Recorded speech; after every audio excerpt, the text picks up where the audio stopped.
The Magicians, The Man of Her Dreams by Rachel Lawson. Ethereal, stop, you can fight it, you don't have to kill, said Sandy as his wife was about to kill again. Your wife is gone, Sandman, said the invisible woman's voice. Had to try, said Sandy. I would have thought something was wrong with you had you not tried, said a disembodied voice. Who are your friends? The Grand Reaper, the king of the realm of the dead, his son the necromancer, and the assistant of the Grand Reaper, Dante, said Sandy. Too cowardly to do your own work, said the voice. To say Sandy was moved would be an understatement. I know my wife is dead, but I could never hurt her, said Sandy. But you are killing people. Don't, Sandy, she is trying to mess with your mind, said Lance. That's why we're here, said Blake the Grand Reaper. Some friends, said the voice. No, we aren't here to mess with anything, Lance said. I meant we are here to help him because he's not going to be happy killing his wife. Not that anyone other than the necromancer is happy to kill people, said Blake. Oh? Grow a heart, you heartless pen pusher, snapped back Lance. For God's sake, stop arguing and fighting. We have to dispatch her, said Dante. Do you know what happens to a dead dream? Kill me and find out, teased the nightmare. Lance stabbed the invisible owner of the voice. The invisible woman laughed. The eye, not the heart, said Sandy. Lance stabbed the invisible cyclops in her eye and she poofed. Oh, whatever, snapped Lance, putting away his sword. Sandy looked in shock. Ethereal, Sandy muttered. He was so traumatized he screamed. Moments later, he saw someone he didn't know who shouldn't be there in his dream. Are you all right? Asked the strange woman. I'm remembering my wife's death, said Sandy, falling in love with the woman. Who are you? Are you a dream? He asked her. I am the Dream Reaper, the ender of your dreams. I wake you from your dreams. I am a helper of your dreams. I come when you need me. I come to save you from your nightmares. I help you awaken and return to your world. You roam my world in your dreams, till I come to wake you. I am the Dream Reaper, the ender of your dreams. I wake you from your dreams. I am a helper of your dreams.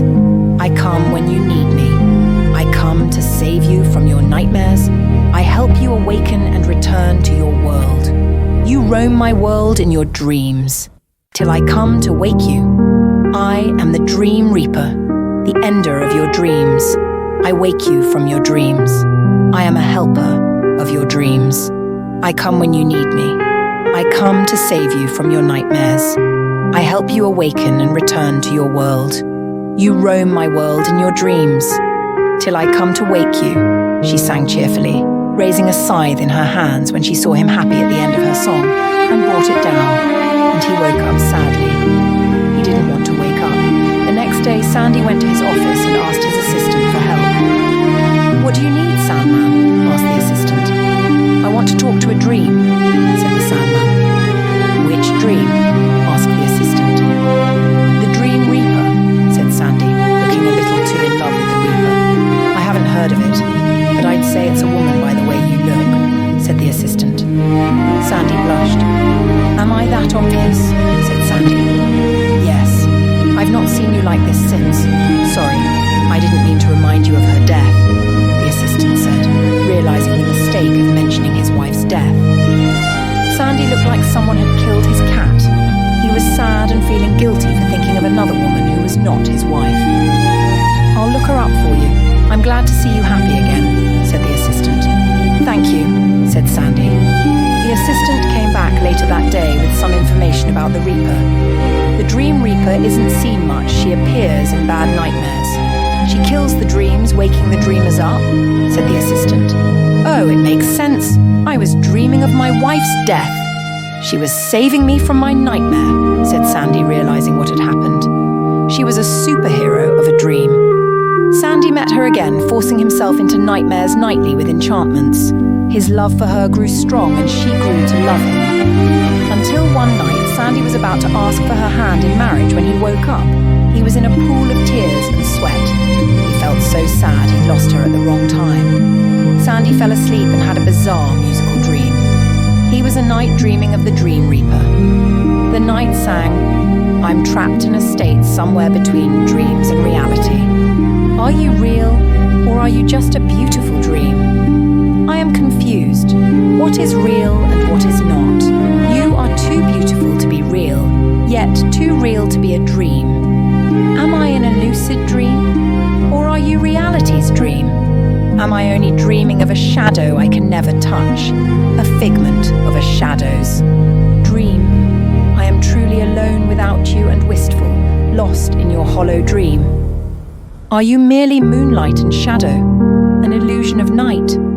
Are you a mere wisp, or are you truly an angel in my heart? Will I awaken to find out you are only a shadow, a dream? Are you merely an empty dream, a trick of my mind's fevered delusion? Will I end up alone and wistful, mired by a trick of my mind and fate? I'm trapped in a state somewhere between dreams and reality. Are you real, or are you just a beautiful dream? I am confused. What is real and what is not? You are too beautiful to be real, yet too real to be a dream. Am I in a lucid dream, or are you reality's dream? Am I only dreaming of a shadow I can never touch, a figment of a shadow's dream? I am truly alone without you and wistful, lost in your hollow dream. Are you merely moonlight and shadow, an illusion of night? Are you a mere wisp, or are you truly an angel in my heart? Will I awaken to find out you are only a shadow, a dream? Are you merely an empty dream, a trick of my mind's fevered delusion? Will I end up alone and wistful, mired by a trick of my mind and fate? Sandy woke up, haunted by the dream. When he saw his assistant, he was shocked. "I found out what your girlfriend is," said the assistant. "What is she?" asked Sandy. "We think she's a dreamer, not a dream," said the assistant. "A dreamer? How?" "They can't enter anyone's dreams," said Sandy. "She may be part dream," said the assistant. "I will have to find her in the waking world." "Do we know who she is?" asked Sandy. "No, she may be part Grim Reaper," said the assistant. "How many of them are there?" asked Sandy. "I don't know," said the assistant. Sandy went to the only man he knew who might be able to find her. "Lance, I have a problem," said Sandy to his best friend. "What is it, Sandy?" said his friend. "I met the lady of my dreams, and I think she likes me too," said Sandy. "I'm happy for you." "It's good, not a problem," said Lance. A young woman in glasses walked up to them. "Hello, Callie," said Sandy to the lady who was his friend's granddaughter. "Hi, Dan," said Callie. "What do you want, Callie?" asked Lance. "The Emperor wants to talk to you," said Callie, who left them. "We can talk later," said Sandy. "Let the old guy stew for a while. You have a problem," said Lance. "But he's the Emperor of the universe," said Sandy. "So what?" Lance said. "Oh?" said Sandy. "What is your problem?" asked Lance. "I met her only in her dreams," said Sandy. "That is a problem," said Lance. "Yeah," said Sandy. "How can I help you then?" said Lance. "We think she is a dreamer," said Sandy. "That sounds worse," said Lance. "I know," said Sandy. "Do you know who she is?" "Unfortunately, no," said Sandy. "Looks like you gotta keep dreaming," said Lance. "I want to find her in the waking world to ask for her hand," said Sandy. "Good luck finding her," said Lance. "I wanted help to find her," said Sandy. "How?" said Lance. "You are a Reaper," said Sandy. "So what?" asked Lance. "So is she," said Sandy. "So is my daughter," said Lance. "I thought you might know her," said Sandy.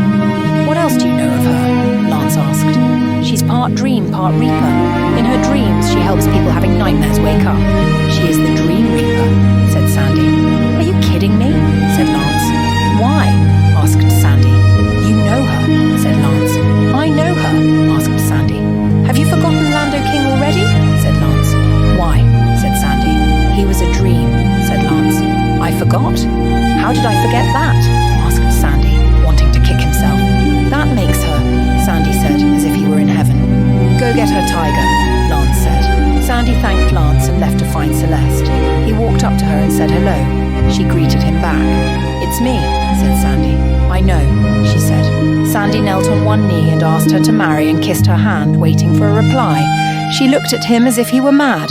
"Dan, that was cruel," said Callista King, bursting into tears and storming off. Sandy was heartbroken and angry with himself as she wasn't aware of who he was to her in her dreams. He was the man of her dreams, but to her, he was only a friend of her grandfather's. The next day, she found her mind haunted by the memory of a strange dream. Sandy sadly singing to her and her begging him not to leave her. All he did was sing this, "I must tell you this before I go, where shadows dream lost from hope's sweet balm. I fear the world and life without you at my side. My existence would be hollow without your smile, which gives me hope. Your eyes fill me with joy and confidence that my world will go on. Without you in my life, I would never smile again. Losing you would put a shadow over my heart. I beg you to hear my plea before you cast me into the shadows. It is not the moonlight speaking to you. I must talk before I go where shadows dream. Alone and wistful and broken by a cruel trick of fate, mired by your hate. I must tell you this before I go where shadows dream, lost from hope's sweet balm. I fear the world and life without you at my side. My existence would be hollow without your smile, which gives me hope. Your eyes fill me with joy and confidence that my world will go on. Without you in my life, I would never smile again. Losing you would put a shadow over my heart. I beg you to hear my plea before you cast me into the shadows. It is not the moonlight speaking to you. I must talk before I go where shadows dream. Alone and wistful and broken by a cruel trick of fate, mired by your hate. I must tell you this before I go where shadows dream, lost from hope's sweet balm. I fear the world and life without you at my side. My existence would be hollow without your smile, which gives me hope. Your eyes fill me with joy and confidence that my world will go on. Without you in my life, I would never smile again. Losing you would put a shadow over my heart. I beg you to hear my plea before you cast me into the shadows. It is not the moonlight speaking to you. I must talk before I go where shadows dream, alone and wistful and broken by a cruel trick of fate, mired by your hate. She felt heartbroken, as if she had lost his affection, which hurt her a lot. It felt strange as he was nothing to her. He was avoiding her too, and all she wanted was to hear his voice or see him, which was strange as well. Her grief grew stronger as the days and weeks passed by. She confided in her mother, Christine King, Lando's widow, about how crazy she was feeling. Christine realized he was messing with her dreams as the Sandman. She told her daughter who he was and that she should ask him why he was messing with her dreams and mind.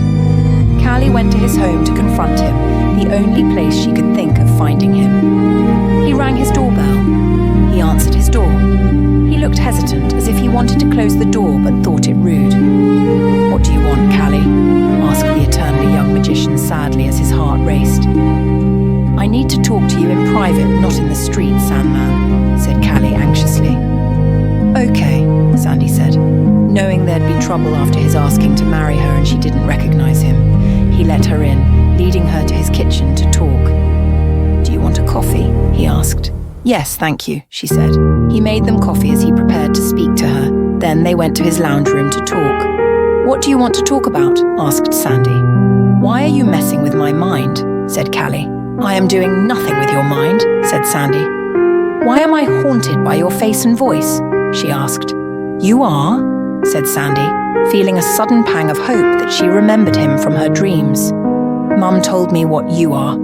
You are the Sandman, the king of dreams," said Callie. "That I am," said Sandy.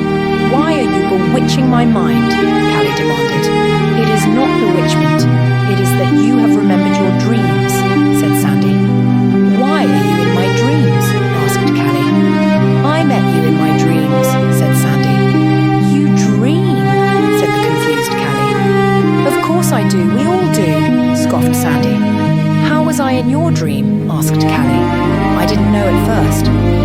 you were one of my people, the dreams. I was wrong. You were a dreamer, and we became close on the dreamscape, said Sandy. I was going to ask for your hand on the dreamscape until I realized you weren't a dream. I asked your grandfather to help me find you, and he pointed me to you, and I thought you remembered me from the dreamscape. I was wrong. I realized we could not be if you didn't care for me in your real life, so I left you in the dreamscape. You sang me a song and left me. It haunts my mind, Callie said in tears. Yes, Sandy walked over to her to comfort her. I feel like I lost the love of my life, she said between her tears, looking into his eyes. I'm sorry, my dear, said Sandy, genuinely meaning it. They kissed. Their blood was burning with love. Sandy went on one knee and asked her for her hand again. She said yes, and he kissed her hand feverishly. They were married a year later, living happily ever after.